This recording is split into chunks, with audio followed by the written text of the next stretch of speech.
তো গাইস, বাংলাদেশের best mobile sniper প্লেয়ারের কথা বললে তোমরা সবাই একটা নামই বলবা, সেটা হলো আরএসকে ব্লেড। কিরে, কিছু কি ভুল বললাম নাকি? ওনা মানে থুকু থুকু, আরএসকে ফ্লিকার। তো গাইস, এর বাইরেও যে একটা বেস্ট মোবাইল স্নাইপার প্লেয়ার আছে বাংলাদেশে, তোমরা সেটা কেউ জানোই না। হ্যাঁ গাইস, তোমরা ঠিকই শুনছো, সেটা আর অন্য কেউ না, সেটা হলো আমি নিজেই, ইটস শুভ গেমিং। তো গাইস, আরএসকে ফ্লিকার পপুলারি, আচ্ছা যাই হোক, পেয়েছে, তাই তোমরা সবাই তাকে চিনো। আমি পাইনি বলে তোমরা আমাকে চিনো না। তো গাইস, আমিও যে বাংলাদেশের বেস্ট স্নাইপার প্লেয়ার, এই কথা কেন বলছি তোমরা এই শটটা দেখে হয়তো বুঝতে পারছো। কি ওয়ান ট্যাপ মারলাম, যেটা ফ্লিকার দেখে বলবে আমি তার শিষ্য, সে আমার গুরু।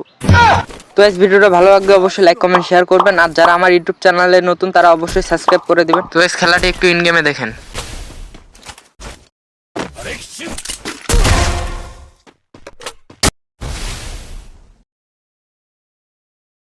Thanks.